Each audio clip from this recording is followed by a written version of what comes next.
నమస్తే Chandana, welcome to great Andhra top stories. Chandrababu విజయ రహస్యం అదే. ఏపీ కోల్పోయిన 50 MBBS సీట్లు శిక్ష ఎవరికి? రాజీనామా చేస్తానంటున్న గంట.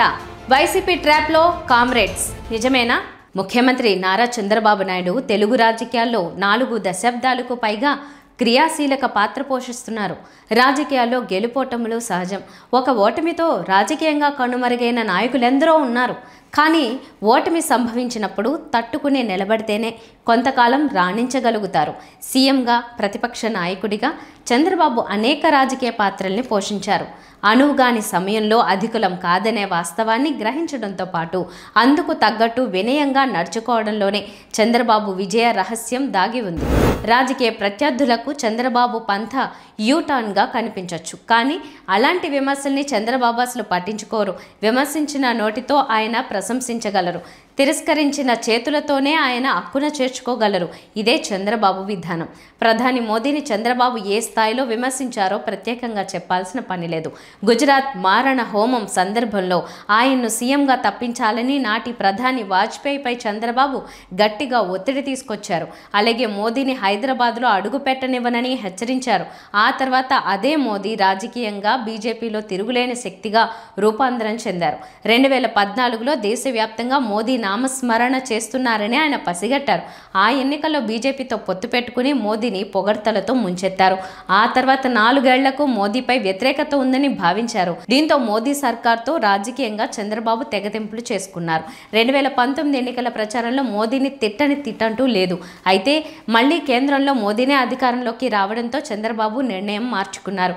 2024కు వచ్చేసరికి బీజేపీతో పొత్తు పెట్టుకుని రాజకీయంగా లబ్ధి పొందారు. రాజకీయంగా మోదీ కంటే తానే సీనియర్ అన్న చంద్రబాబు అవసరాల రీత్యా ప్రధాని విషయంలో ఎంతో వినయ విధేయతలతో మెలగడం విశేషం.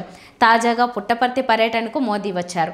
ప్రధానికి సీఎం బాబు, డిప్యూటీ సీఎం పవన్ కళ్యాణ్, మంత్రి నారా లోకేష్ ఘన స్వాగతం పలికారు.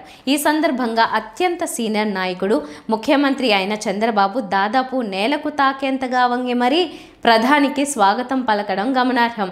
తన విధేయతను సీఎం చాటుకున్న తీరు చర్చనీయాంశమైంది. చంద్రబాబు విజయ రహస్యం ఇదే అనే కామెంట్స్ సోషల్ మీడియాలో వెల్లువెత్తుతున్నాయి.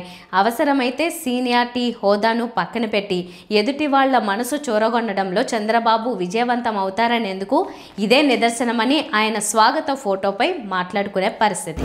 వైద్య విద్య అభ్యసించడం కొందరు విద్యార్థులకు ఒక కళ.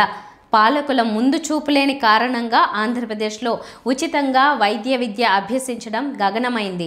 ఈ నేపథ్యంలో అధికారుల నిర్లక్ష్యం కారణంగా ఏపీ విద్యార్థులు 50 MBBS సీట్లను కోల్పోవలసి వచ్చింది. గత ఏడాది ఎన్ఎంసీ 50 MBBS సీట్లను పులివెందుల మెడికల్ కాలేజీకి మంజూరు చేయగా వద్దని రాష్ట్ర ప్రభుత్వం తిరస్కరణ లేఖ రాసింది. దీంతో గత ఏడాది 50 మంది విద్యార్థులు ఉచిత వైద్య విద్య అభ్యసించే అవకాశాన్ని కోల్పోయారు. ఈ దఫా అధికారుల నిర్లక్ష్యం కారణంగా 50 సీట్లు కోల్పోవలసి రావడం విద్యార్థులు, వారి తల్లిదండ్రుల ఆగ్రహానికి గురిచేస్తోంది. వైసీపీ హయాంలో పాడేరులో మెడికల్ కాలేజీ అడ్మిషన్లు ప్రారంభమైన సంగతి తెలిసిందే. ప్రస్తుతం ఆ కళాశాలలో 50 MBBS సీట్లు ఉన్నాయి. 2025-26 విద్యా సంవత్సరానికి మరో 50 సీట్లు మంజూరు చేయాలని కోరుతూ ఆరోగ్య శాఖ దరఖాస్తు చేసింది. హెల్త్ వర్సిటీ నుంచి పొందిన అఫిలియేషన్ సక్రమంగా లేదని, దాన్ని సరిదిద్దడంతో పాటు కళాశాల వీడియో రికార్డులను పంపాలని డిఎంఈతో పాటు ప్రిన్సిపల్ని కోరుతూ ఎన్ఎంసీ లేఖ రాసింది. అయితే ఎన్ఎంసీ కోరిన వివరాలు పంపే దిక్కు లేకుండా పోయింది. పర్యవసానంగా పాడేరు మెడికల్ కళాశాల 50 MBBS సీట్లు కోల్పోవలసి వచ్చింది. కేవలం అధికారుల నిర్లక్ష్యం కారణంగా 50 మంది విద్యార్థులు వైద్య విద్యకు దూరం కావాల్సిన దుస్థితి ఏర్పడింది. టీడీపీ మాజీ మంత్రి భీమిలి ఎమ్మెల్యే గంటా శ్రీనివాసరావు రాజీనామా చేస్తాను అని అంటున్నారు.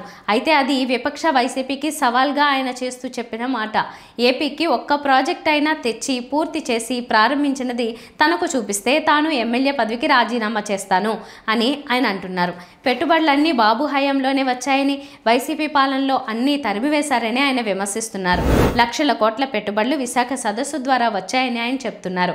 వైసీపీ పాలన అంతా తిరోగమనం అని అంటున్నారు. అయితే గంటా విమర్శలు, ఆయన సవాల్ని వైసీపీ స్వీకరిస్తుందా అన్నదే ఇక్కడ పాయింట్. గంటా విమర్శలు అన్నీ కూడా వైసీపీకి కొత్తవి కావని ఆ పార్టీ నేతలు చెప్తున్నారు.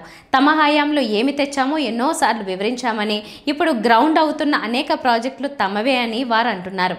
తెలుగుదేశం పార్టీ నేతలు తమ రాజకీయం కోసమే విమర్శలు చేస్తున్నారని వైసీపీ నేతలు అంటున్నారు. ఎవరు ఏపీకి ఏం చేశారో ప్రజలందరికీ తెలుసు అని అంటున్నారు. ఇవన్నీ పక్కనుంచితే గంటా సవాల్ చేస్తున్నట్లుగా టీడీపీ హయాంలో ఒక్క ప్రాజెక్ట్ని అయినా తెచ్చి పూర్తి చేసి ప్రారంభించిన సందర్భం 5 ఏళ్లలో ఒకటైనా ఉందా అని వైసీపీ నేతలు ప్రశ్నిస్తున్నారు.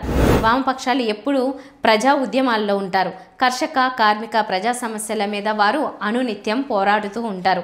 మధ్య వాద పార్టీలు అయితే అధికారంలో ఉన్నప్పుడు ఒక గొంతు, ప్రతిపక్షంలో మరో గొంతుని వినిపిస్తాయని అంటుంటారు. వారిని బూర్జువా పార్టీలుగా కామ్రేడ్స్ నిందిస్తారు. అలాంటి వామపక్షాలు తమ విధానం ఆలోచనలు కాకుండా వేరే పార్టీలో ట్రాప్లో పడతాయా అంటే అది అతిపెద్ద సందేహమే అవుతుంది. కానీ ఈ విమర్శ చేస్తోంది టీడీపీ అనుబంధ కార్మిక సంఘం. వైసీపీ ట్రాప్లో వామపక్షాలు పడుతున్నాయి, వారి బాటలో నడుస్తున్నాయని టీడీపీ నేతలు, టీఎన్టీయూసీ నేతలు అంటున్నారు. వైసీపీ ఉచ్చులో పడవద్దు అని సలహాలు ఇస్తున్నారు. విశాఖ స్టీల్ ప్లాంట్ విషయంలో వైసీపీ మాటలే వామపక్షాలు అంటూ దిగజారుడు రాజకీయాలు చేస్తున్నాయని టీడీపీ నేతలు విమర్శిస్తున్నారు. చంద్రబాబు నాయకత్వంలోని కూటమి ప్రభుత్వం స్టీల్ ప్లాంట్కి అన్ని విధాలుగా అండగా ఉందని, కేంద్రం నుంచి 11,000 కోట్ల ఆర్థిక ప్యాకేజీని తెప్పించిందని, మరో 2,000 కోట్ల రాయితీలు ఏపీ ప్రభుత్వం ఇచ్చిందని వారు గుర్తు చేశారు. గతంలో వాజ్పేయి పాలనలో ఒకసారి, ప్రస్తుతం మోడీ ప్రభుత్వంలో రెండవసారి స్టీల్ ప్లాంట్ ప్రైవేట్ కాకుండా అడ్డుకున్నది చంద్రబాబే అని వారు గుర్తు చేస్తున్నారు. ఇంత చేసినా కూడా స్టీల్ ప్లాంట్ మీద టీడీపీ ఏమీ చేయలేదని విమర్శలు చేయడం కంటే దారుణం ఉండదని వారు అంటున్నారు. వైసీపీ వామపక్షాల మధ్య బంధాన్ని ఇది బయట పెడుతోందని, ఆ రెండు ఒక్కటే అని టీడీపీ నేతలు అంటున్నారు. వైసీపీకి వామపక్షాలకు పొత్తు లేదు, కానీ టీడీపీయే కలిపేసేలా ఉందని అంటున్నారు. ఇవి వాటి టాప్ స్టోరీస్. మరిన్ని అప్డేట్స్తో కలుద్దాం. నమస్తే.